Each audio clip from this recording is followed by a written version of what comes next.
It's not the final countdown for the American Dragon. It's not his final countdown. Do-do-do, do-do-do-do, do-do-do-do. The AEW champion. Do-do, do-do-do-do, do-do-do-do. In front of his family and 50,000 fans from around the UK. Nevertheless, I'm John Rickland with my review of AEW All in London 2024. I'm pretty certain I blew everybody's ears out with that really bad rendition of Europe's The Final Countdown. Nevertheless, yes, the American Dragon will ride off into the sunset, but not yet. Not yet. And that reminds me, I need to rewatch Gladiator at some point. But before that, let's talk about this show. It was a show of moments. Great, and boy, they really didn't think that through. And there were some matches that made me question what the fuck Tony Khan was thinking. And then there were other matches that reminded me why I'm glad that AEW exists. So yeah, they were in Wembley Stadium, London, 90K capacity. They had around, 54,000. Look, there were, gaps in seats. There were tarp shots sent by some fans, but I do want to say the fans that were there made a lot of noise. They still got 50,000 plus people in a really big stadium, so I can't fault them there, but it is the law of diminishing returns. They aren't going to go back for All in Wembley. Well, maybe not. I don't actually know if they're going to go back to Wembley in 2026. We will see, because a lot can change in 2 years. Like, you can learn a lot from a dummy. Buckle up. But anyway, the 2023 event had around between 72,000 and 80,000, really depends on what you believe. I mean, they still had quite a few goddamn people there. And that event did pretty well, 175K to 200K pay-per-view buys. So, I actually expect this one to do pretty damn well, because they're able to take a good amount of their TV audience and translate them into buying pay-per-views. And I'm one of them. I have bought every single AEW pay-per-view that has existed. And I'm going to WrestleDream in about 6 weeks from now. It's hard to believe that's going to be happening. And Bryan Danielson will be wrestling at WrestleDream. He has to, because if he won the title here, he has to. Now, come up with what I think is actually going to occur in the interim. So, the 0 Hour had Renee, RJ City, and Jeff Jarrett, along with Arca Kitty, I think is what her name is, and Lexi Nair. Looking very, very nice in ball gown type stuff. Anyway, so Madison Rayne was there. They interviewed Brie, Renee did, in a pre-tape. And then we got a 16-man tag match. This is not going to take very long to talk about most of the pre-show.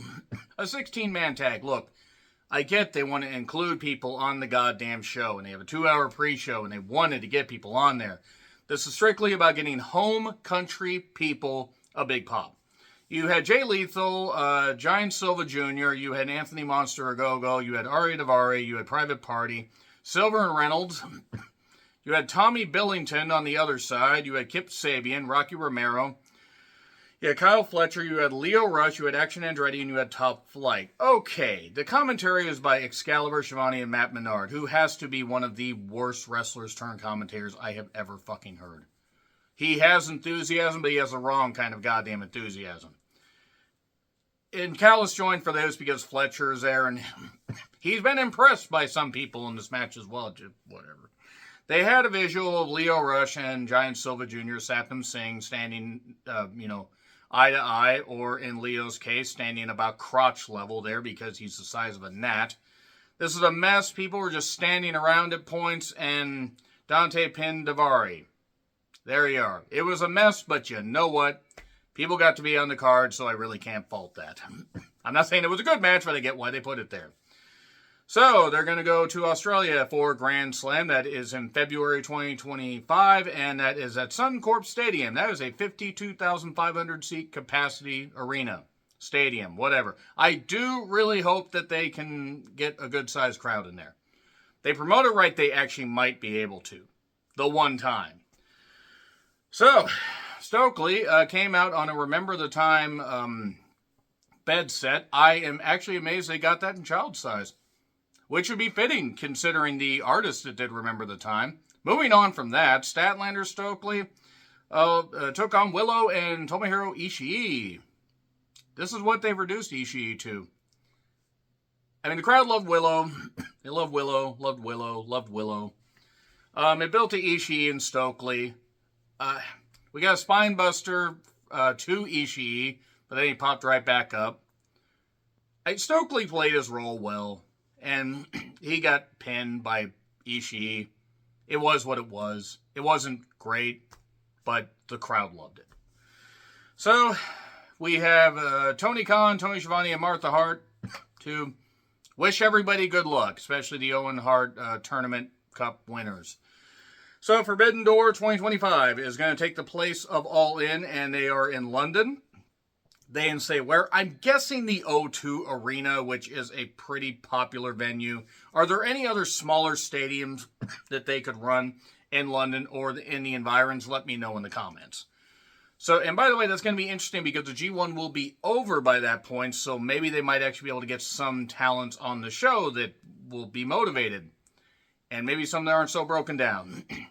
So, Cages of Agony, a.k.a. Brian Cage, Mr. Get My Shit In, Toa Leona, and Bishop Khan, who has a great look. He does. He really does, he has something. You could do something with him, and they just stick him in a trio that doesn't get a lot of TV time. Anyway, Bennett and Taven were their partners, and they took on the Von Erich's sons, Marshall and Ross, I believe their names are. So they also had Dustin, Sammy, who are the Ring of Honor Tag Team Champions. Sammy Guevara is trying desperately to be loved, and he will never be loved. But they could not do it alone. They had Shibata and his new brain. It's like that episode where Mr. Burns took out Homer's brain. That Treehouse of Horror episode. Meltzer must never be anything but shamed for doing that, for saying that. Shibata had his brain removed, you idiot. So, Kevin Von Erich is out there with his sons, and he saw a stadium show with diminishing returns. It's happening again! Whose shoulder's going to give out next? I'm sorry. I'm so sorry. They still got a good amount of people there, but I couldn't help but make the comparison. Alright, yeah, it was a mess. The crowd loved it. I feel like I've said that quite a bit. Everyone booed Sammy. It's funny, the Cage and Sammy had the same type of gear. And Dustin pinned Taven. And then Kevin got the claw on. And then Shivani, hyped up the Knight family. Yes, Saraya and her family. All those inbred fucks. I mean, take a look at them. Good God, that family tree's a straight line. Anyway, he hyped them up and compared the family to the Harts. I love Shivani. What the fuck, Shivani? So, Saraya, she was on the main show last year and she wants her moment. She's the best women's wrestler in Britain. Big pop for Jamie Hayter returning. Reminds me of that meme, that sign, I want to get beat up by Jamie Hayter. Who wouldn't want to get beat up by Jamie? Jamie Hayter looks great. She always looked great anyway. But she has come back. She's, unfortunately, was on the pre-show. Apparently, Britt doesn't want to work with her because Britt doesn't want to work with anybody because... Oh yeah, Britt has basically said this is her locker room. You're going to be the only one in that locker room when you are sent elsewhere because you aren't any good. Jamie Hayter got a big pop though. And even slapped the mother, which is kind of fitting because, honestly, that looks like a goddamn bulldog being slapped around. But nevertheless, Jamie Hayter looks tremendous. Good. I am so thrilled that Jamie Hayter is back. I feel bad about knocking Saraya's family, but Saraya continues to defend her transphobic and piece of shit boyfriend. So, fuck her. Everybody else already has. But anyway, that was good for Jamie Hayter. And then we got to the main show right after the entrances for every single team. No, seriously, they had the entrances for the goddamn 4-way London ladder match. The House of 1,000 Blacks, because they were dressed up like House of 1,000 Corpses. The Gang Bang Gang pack gets a pop, and the BCC were there. Claudio has gone from Cardiff to Mexico to compete for some CMLL thing, and then back to compete in this ladder match. And the Patriarchy get the entrance along with Shayna. Wayne looks tremendous. And I'm so happy for Nick. I'm really thrilled that he's getting to compete in Wembley, because what a talented kid he is. So the main card, after this brief break. So the Patriarchy versus the House of Black versus the Gang Bang Gang, along with Pac, Claudio, and Yuta. I guess Pac by default is now in the BCC because rumor has it the Lucha Bros may be done, or they might actually just add a year to Rey Fenix's contract. Or maybe just say, hey, you can't go to WWE for a bit and just go back to Mexico or something. I don't know what's actually going to happen. We'll see. London Bridge is falling down. This trios match wasn't very... Look, I've seen enough ladder matches. They keep doing the same shit. People fall through tables. They bump off of ladders. They tease something with Shayna Wayne climbing up in heels. Bold, because that would be very dangerous. Christian runs away at some point. Nigel joins commentary for this, so at least we got Menard the fuck out of there. Christian comes back a few minutes later. It's a car crash. Shayna does get involved a little bit later. Time to swing. Nick crashes through a table. More tables. Both the guns get dropped off while they're trying to do sleeper holds on Claudio and somebody else, one of the House of Black guys.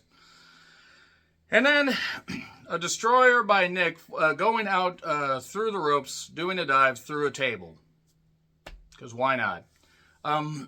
Juice landed on the goddamn rope's crotch first. I hope Tony doesn't want any goddamn kids. Tony Storm, that is. He is not unleashing his juice in Tony Khan. Moving on. And Shayna hands hairspray to Christian Cage. And there was a table that didn't break because, people were just going through it and it just was ridiculous. And then Shayna Wayne got sprayed by the spray. Then Christian hits a spear, but basically jams his goddamn head. I hope he's all right, because he was holding his head. People were like, oh, he was selling. And, no, he's had a history of concussions, and he was out for a while. But anyway, Pac ended up getting the titles because Luchasaurus couldn't get Christian Cage back up, and Pac got the title, so Pac is a trios champion. Moxley's just going to continue to have a vacation for a while, I guess, but whatever. It's fine. So... yeah, we get that. That was certainly a car crash match. So, Mariah makes her entrance. People point out that she had colors that were promoting trans rights. I don't know if that was just a coincidence or whatever. Do want to shout the person that had signed the crowd, trans rights are human rights, and they are. And if you disagree, you're an asshole. So, Tony makes her entrance. There was a picture with, Wembley 1924 as a caption. Toni Storm, timeless Toni Storm versus the Glamour Mariah May, AEW Women's Championship match. Okay, this was more story over match, even though I think they eventually kicked it into gear. I was kind of questioning, even though Toni obviously was upset at Mariah, why she didn't just instantly get upset, and, why did she delay on a couple things? Because she's been trying to kill Mariah, like, are you ready to die? Because I am. Nevertheless, at one point, Mariah decided to powerbomb Tony outside and then hawk to it all over Luther's thing. Probably should have workshopped that and not said it, but nevertheless, that's probably the only time you're going to get me to reference that. Because I'm referencing a girl that, is getting famous by referencing spitting on dicks. So, a swinging side slam, that was actually pretty good. We got some nice back focus because Tony was just being pounded repeatedly. Mariah was pounding her back and pounding her back. Stop thinking about it. You know who you are. And then Nigel got a kiss from Mariah May. Who didn't wish they were Nigel at that point? Mariah then slapped her own mother. Oh, wire hangers! I'm sorry. I'm so sorry. Mariah then, was bleeding after a step spot. And we get booty bumps everywhere. And then a Storm 0 for 2. So, okay, that's a bit weird. Ref was out of position. So we got each of them kicking each other in the twat. Like, I'll kick you in the cooch. I'll kick you in the cooch. Why they're talking like a leprechaun, I don't know. But let's just move on. So, Luther stops the belt from being used. And then, it's like, got the shoe, and Tony has said that she's going to kill Mariah. She's going to do it, but she can't hit her. I mean, I get it. They were bonded for a while, but you've done all this to this point and built this, whatever. I don't know. The conflict stuff kind of is overdone. Is kind of overdone here. I mean, in general, in wrestling. But, I mean, I guess I can forgive it here because the match was actually a well-told story, and then... we got a Storm 0. We got just, big moves before that. And we got Mariah finally taking all out Toni Storm. And, if Toni should have just done it. She wouldn't have even been the heel in this situation. just being a shoo-in for Victor. Anyway, enough of that. She still would have retained the championship, by the way, but Mariah, capping off the story right here, they're still going to continue this, and I think Mariah's going to beat her again at Grand Slam. Maybe even All Out, because All Out's in a couple weeks. Good Lord, they're going to have to hype that shit up. But there we are. And then we go right back down to earth, or into the earth, because Jericho decides to sing, setting rock and roll music back 40 years, like he set wrestling back 40 years. So, Hook had a bit of the early beat that his dad's music had, and then we got Action Bronson, and this match had no action. It was an FTW championship match. Last chance match. If Hook lost, he would not get the fictitious, unrecognized championship that is there. And I say fictitious because it served a purpose in the pandemic. I get it, but come on. Enough. So, there were please retire chants. Where was Jericho's wife on January 6th, by the way? We got croquet balls. And then Taz choked out Brian Keith, who has to be one of the most pointless wrestlers that they've signed. And Hook also choked out Chris Jericho. Big Bill fell through a table that had barbed wire on. It was garbage. Hook won. So, the Bucks were dressed up like the Beatles. If only they would end up like one of the Beatles on December 8th, 1980. That'd be such a shame, wouldn't it? So, FTR made their entrance before that. The Acclaim made their entrance. I think Caster's reps are kind of old right now. So, these three teams took on each other in a three-way tag title match. Referee Rick Knox. So, nothing got enforced because Rick Knox is terrible at his job.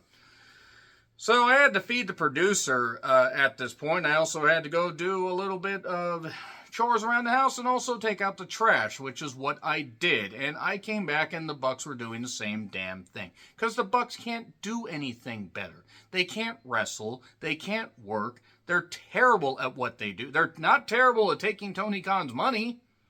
They were a fad. They're the most overrated tag team in the last 40 years. They had a brief moment where they were able to control their merch and get a groundswell of support.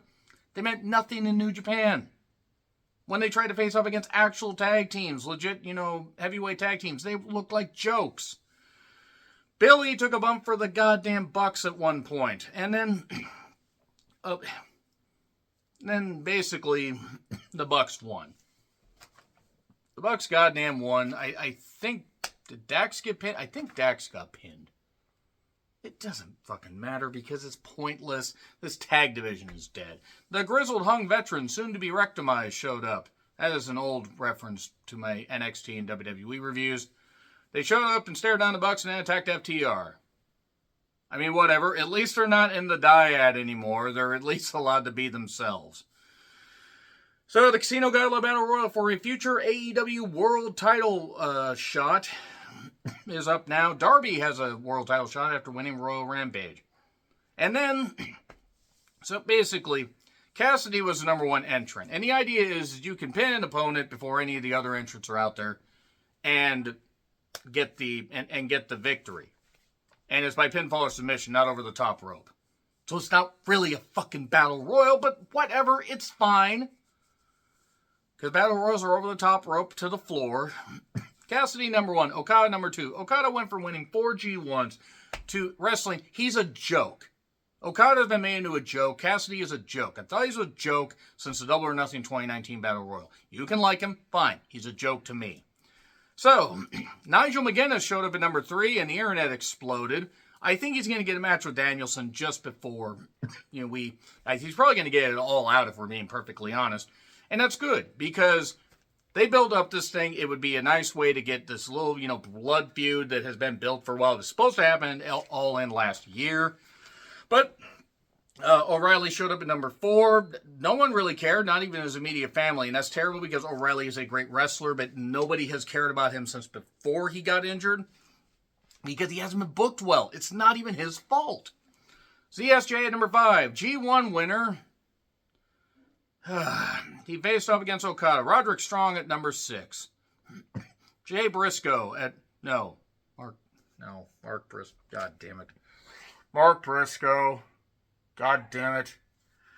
Ugh.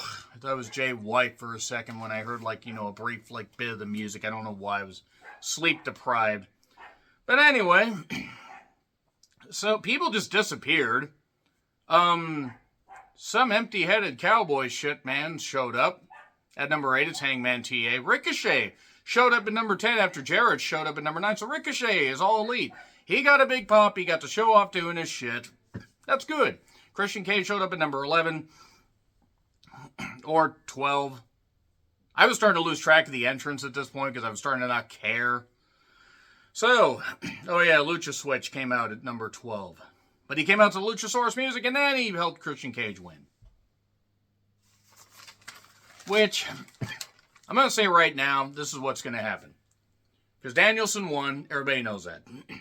Nigel at All Out, Christian Cage at Grand Slam, and then you get Darby at Wrestle Dream. And then Danielson can right out to the sunset because he needs a neck surgery and it would be perfect for him to retire from his full-time career in his own state. Or in his home state. So, we get breakdancing. By the way, Christian Cage, though, gained a world title shot. It makes sense of what he's been saying, but nobody believes Christian Cage is going to be world champion. He doesn't need to be, especially at this point. We get breakdancing. The blonde breakdancer is making the most of her screen time, and Assassin's Creed intro. One of the 10,000 Maniac Assassin's Creed games that they've done. Ospreay gets a big pop, and Pyro. Ospreay, brub. MJF comes out in a garish U.S. outfit with flag girls. Shivani's commentary was unbearable here because, yes, MJF is a scumbag. Nigel's commentary is unbearable when he's being overbearing. I like Shivani, don't get me wrong. It got a little bit much. MJF and Ospreay, American Championship, and this was a peak of the goddamn show. To me personally, the main event, and what they did, what Mariah and Tony did were the highlights of the goddamn show. So MJF focuses on the back after doing a back body drop outside. And he was just having a whole goddamn blast. He was, mocking the crowd. And I don't know why in the world it made me laugh, but the streamers that MJF got for his goddamn intro were hanging up there like David Carradine in Bangkok. But anyone can flip, you piece of shit. That was kind of funny because anyone can flip. Can you actually wrestle? I'm not saying Ospreay can't, but Ospreay's one of the few maybe that can. So, we got an Oscutter for 2. We were getting the big moves. This was right up there to me with their, nearly 1 hour Broadway because at least they actually paced it well. Ospreay at one point hit a Stormbreaker. He got hit with a Panama Sunrise variation on the apron of the ring. Why? There were Tiger Driver chants before this. MJF then mocked the crowd more. A hidden blade. The cameraman got knocked out. People kept pointing us on. I couldn't unsee it. Oh, I'm going to take this bump. I'm going to wear the brightest goddamn colorful boxers that you will ever see. And then MJF manages to use the belt after missing once and getting it, but just for a 2 count. We get a ref bump. And then suddenly somebody shows up, and they stopped MJF from using the belt. Who is it? He unmasked. It's Daniel Garcia. So, there. It's your dance, by the way. You know who the hell you are. You know who they are. They're a cool person. But anyway. Yeah, he stopped the goddamn, he stopped the belt usage. Hidden blade. Tiger Driver finally hit. Ospreay broke it out. 1, 2, 3. Wins the championship. Daniels is suddenly there with the International Championship and hands it to him. So, good match. This is one that you guys really need to check out. I can't really encapsulate it as far as moves and everything, but it was what it was. So, there we are. Now, let's talk about, oh Jesus. Oh, sweet Jesus. Britt comes out with Pyro and it's like, oh, I have to job. She did not look like she was happy at all. Mercedes comes out with a bunch of corgis that looked like they just wanted to goddamn go home. And I know Mercedes and Bayley shared a friendship and there was a corgi involved. I don't remember the name of it. But, I get it. And you have the Queen's corgis. The corgis, at least, are better off now that they don't have to deal with the Queen. They could have eaten Camilla. Jesus Christ, you could have lived off that hanging flesh for a while. That being said, so Mercedes and Britt, TBS Championship. There was not a god. You could have heard a pin drop during this match. There were CM Punk chants, and people were like, "Oh, that's rude." Well, they were chanting at the Bucks too, but I'm not saying, by the way, that Mercedes doesn't have talent, but whatever talent she had has just evaporated. She can't work with a lot of people unless they're willing to have her match, because she can't really adapt her style. Britt has regressed terribly. I don't know who broke up with who, and I don't care. It's not my week to really care about people's relationships. But Britt and Adam Cole, baby, were together for a while, and Adam Cole had apparently posted that he had moved back to Pennsylvania. I don't know. Maybe they just came to an impasse. Maybe, they were tired of sharing injury stories. Maybe Britt's ego has just gotten out of control. Maybe Adam proposed and Britt said no because she thinks that she's better.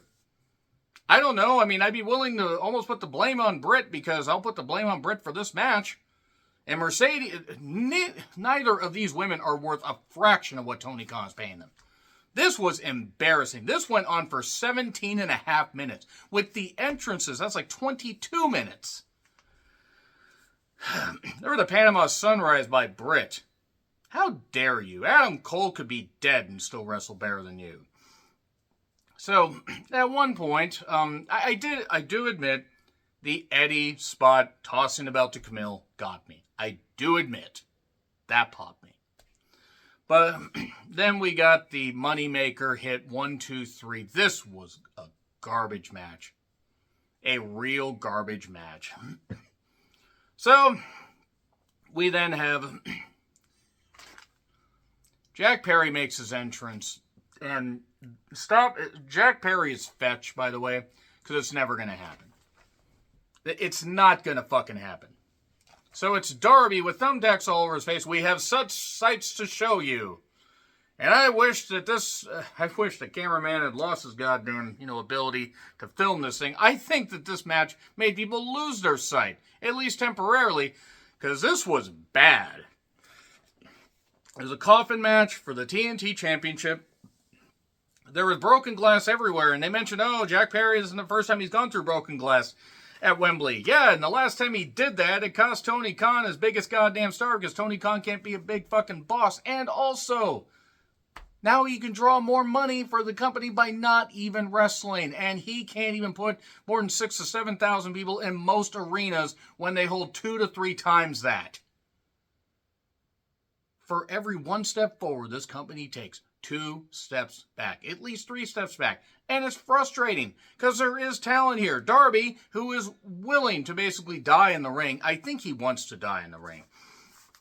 But he had thumbtacks on his goddamn face. So I'm just saying that Darby is an idiot. And I like Darby as far as his talent, as far as his ability to connect with fans. I met Darby at indie shows. He was nice to me. He took time to talk to me and other people at shows. So I can't fault him there. And this is before he went to AEW, but still, if he continues to do this dumb shit, and it's stupid. The thumbtack stuff is stupid because it's been overdone. This was dreadful. This was painfully dreadful. Jack Perry just at one point starts walking up the goddamn stage. Good, walk, leave, get the fuck out of this goddamn company. Can we trade him for his dad? So a table bump, he puts him in a body bag. And Jack won, and that was a flat finish. Then the Bucks come out, speaking of flat finishes, with a gas can that almost looked like they had root beer in it with how they were pouring it out. Now it looked on the white lid. And then suddenly the lights are out, and Seek and Destroy plays. It's Sting! What a retirement that was. Yeah, he said he was going to keep his eye on Darby. No, he didn't wrestle. 64 fucking years old, Sting. You didn't need to be doing the shit you were doing for the past few years. Yeah, he helped Darby. Whatever. JR joins commentary for this next match. Bryan Danielson gets the final countdown, which must have cost Tony Khan quite a bit, but you know what? They probably made quite a bit from the gate on this, so I don't blame him. And it was billed as title versus career, the final countdown, so it makes sense. But Swerve versus Danielson, title versus career. The family was there, Bree and the kids. I don't remember their names. I don't care. Danielson was fired up. At one point, Swerve was just beating him up. Danielson was bleeding. The kids are crying. It's what you get for having heroes. See how that works out for you? No, it actually gave me Royal Rumble 99 vibes, just without the numerous chair shots. A Tiger suplex off the top for 2. This was well built. The crowd was very up for this.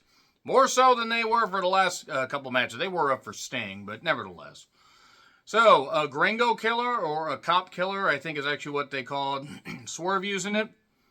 And the doctors check on Brian. We get a stomp for 2, 3 house calls for 2. Okay, I was thinking they weren't going to end this on a goddamn downer, and I'm thinking that Danielson isn't totally playing up his neck injury, but I think that he can battle through it. But it's kick or be kicked. The yes chance. And then we get a Bukkake knee. I know that's not what it's called. Work with me. And Swerve's just like, no, I will not. And then he hits the driver, gets a 2 count. That JML driver, what a town business or whatever the fuck it's called. So the fans were shaking the floor at points, not just the guardrail. I could audibly hear the floor shaking in a 90,000 seat stadium. That's how awake they were. So Hangman shows up.